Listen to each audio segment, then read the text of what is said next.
Me, Priya Bahel. Just a day before phase 4 of polling for Lok Sabha elections, today Prime Minister Narendra Modi was in Bihar and he conducted an unprecedented, a historic roadshow. Why do we say that? Because this is the first ever roadshow by any Prime Minister ever in the capital of Bihar. And on the sidelines of this show, that the road show that saw massive turnout of people, so much so that the original length of this road show was supposed to be 3 kilometers. It had to be extended because so many people had turned out, and the BJP wanted and the NDA wanted to accommodate everyone. On the sidelines, Times now got exclusive access to the Prime Minister. We asked him about what is the coming election going to be about how Rahul Gandhi and others have been abusing him, what his reaction is going to be, and also about Lalu Prasad Yadav's controversial statement कि मुस्लिमों को पूरा कोटा मिलना चाहिए। 2024 चुनाव का सबसे बड़ा मुद्दा नरेंद्र मोदी है। सरकार, सत्ता और बीजेपी एनडीए प्रधानमंत्री नरेंद्र मोदी के चेहरे पर, उनके काम पर, उनके नाम पर वोट मांग रही है, तो विपक्ष नरेंद्र मोदी को हटाने के लिए, और इसीलिए ये चुनाव खास है। और हमारे साथ खास जो शख्सियत है इस चुनाव के, वो साथ में है नरेंद्र मोदी। ये शोर देखिए, ये लोगों का उत्साह देखिए, और यही बिहार के पटना के रोड शो का माहौल है। और मैं यही पूछना चाहूंगा, प्रधानमंत्री जी आपका स्वागत है टाइम्स नेटवर्क के। जो ये माहौल दिख रहा है, जो हुजूम दिख रहा है पटना की सड़कों पर, ये क्या कह रहा है? अगर एक शब्द में कहना है तो 400 पार। साफ साफ पूरा देश भारतीय जनता पार्टी को, एनडीए को अभूतपूर्व विजय और सारे रिकॉर्ड ब्रेक करने वाला विजय इस चुनाव में निश्चित है। लेकिन अगर कहें तो लालू यादव, एक तरह से आरोप विपक्ष आप पर लगाता है कि आरक्षण खत्म करेंगे 400 सीटें लाने के बाद, लेकिन वही वो मुस्लिम आरक्षण के समर्थन की बात कर रहे हैं, उनको देने की बात कर रहे हैं। उसके दो जवाब है। एक, भारतीय जनता पार्टी के पास, एनडीए के पास 2019 से 2024 हमारे पास करीब 400 सीट थी। एनडीए प्लस हम 400 सीट के साथ 5 साल काम किया है, तो ये 400 के कारण ऐसा होगा, ये तो बिल्कुल ही निराधार है। दूसरा, ये बार बार इसलिए बोलते हैं कि उनके पेट में पाप है, और लालू जी के मुंह से निकल गया है कि वे मुसलमानों को आरक्षण देंगे। इतना ही नहीं, पूरा का पूरा देंगे, मतलब एससी, एसटी, ओबीसी वो आरक्षण भी छीन करके मुसलमानों को देंगे। जहां तक भारत के संविधान का सवाल है, जिस समय भारत का संविधान बना, उस संविधान में संविधान सभा का सुविचारित मत था कि देश में धर्म के आधार पर आरक्षण नहीं होना चाहिए। बाबा साहब अम्बेडकर, पंडित नेहरू भी धर्म के आधार पर आरक्षण के विरोधी थे। ये लोग वोट बैंक की राजनीति करने के लिए धर्म के आधार पर आरक्षण करना चाहते। कर्नाटका में उन्होंने रातों रात सभी मुसलमान को ओबीसी बना करके ओबीसी का जो अधिकार था वो छीन लिया। और मेरा स्पष्ट मत है, देश की जनता ये संविधान का अपमान नहीं सहेगी। देश की जनता बाबा साहब अम्बेडकर का अपमान नहीं सहेगी।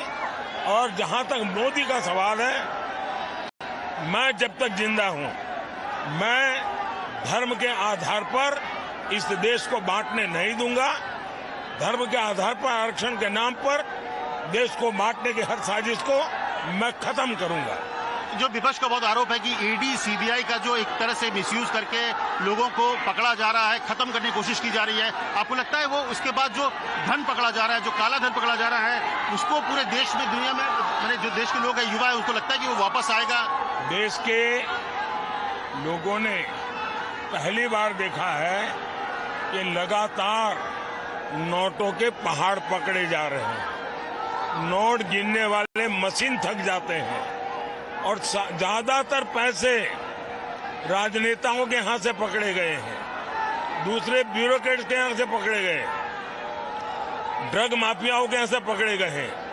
गन रनर के यहाँ से पकड़े गए हैं। तो देश की जनता देख रही है, 1.25 लाख करोड़ रुपया पकड़े जाना, और उसके बाद भी अगर आपको तो ईडी की तारीफ करनी चाहिए कि वो कम से कम काम कर रहे हैं, उनको जो तनख्वाह मिलता है उसका ईमानदारी से काम कर रहे हैं। दूसरा, मेरा मत है कि जिसका पैसा गया है, जैसे बिहार में नौकरी के बदले में जमीन ले ली है, जब उसका ट्रेल मिलेगा मैं उन सबकी जमीन वापस मिले इसके लिए सारी कानूनी एक्टिविटी करूंगा। बंगाल में शिक्षक भर्ती, जिन गरीब बच्चों से पैसे लेकर के झूठी नौकरियां दी, उस बंगाल में ट्रेल है कि इसके पास से इतना पैसा लिया, पैसे जब्त किए हैं। मैं चाहता हूं गरीबों का जो पैसा है वो मैं वापस लौटाऊंगा, और मैं इसलिए कह रहा हूं कि अब तक हम 17,000 करोड़ रुपीज ऑलरेडी दे चुके हैं। की जो पूरा मोदी लग गया, पीछे में राम मंदिर का रेप्लिका भी आपको दिख रहा है। ऐसे में एक बड़ा सवाल, विपक्ष कह रहा है कि सरकार बनेगी तो राम मंदिर का शुद्धिकरण करेंगे, क्योंकि नरेंद्र मोदी ने प्राण प्रतिष्ठा किया था। इन्होंने भारत के राष्ट्रपति द्रौपदी मुर्मू जी का अपमान किया है, एक आदिवासी बेटी का अपमान किया है।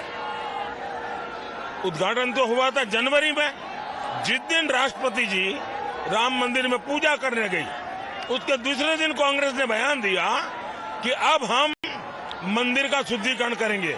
मतलब ये आदिवासियों का अपमान है, नारी का अपमान है, राष्ट्रपति पद का अपमान है, राम लला का अपमान है, राम मंदिर का अपमान है। ये क्या भाषा बोल रहे हैं लोग?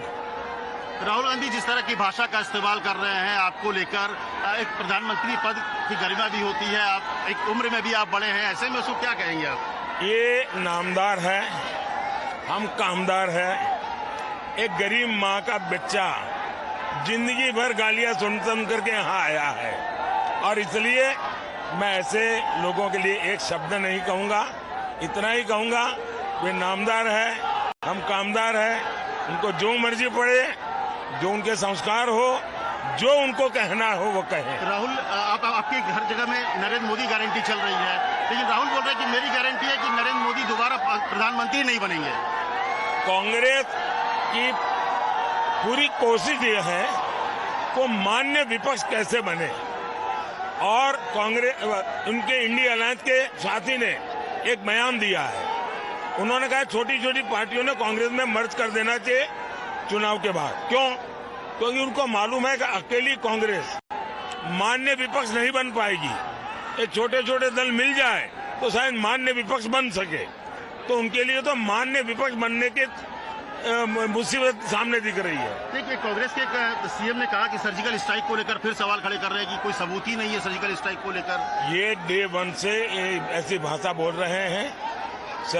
पाकिस्तान की पार्लियामेंट में चर्चा हुई है, पाकिस्तान के लोग कह रहे हैं पार्लियामेंट में कि ये लोग मार करके चले जाते हैं। सर्जिकल स्ट्राइक को कोई क्वेश्चन नहीं कर सकता, इतने सालों के बाद हर कसौटी से पार उतर चुकी है।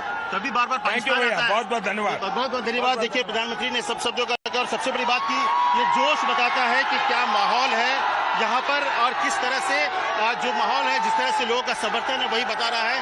प्रधानमंत्री ने एक शब्दों में कहा कि इसका मतलब साफ है कि एक शब्द माहौल पर कहने के लिए कि अब की बार 400 पार, और प्रधानमंत्री कॉन्फिडेंट है कि जो समर्थन है वो वोटों में भी तब्दील होगा।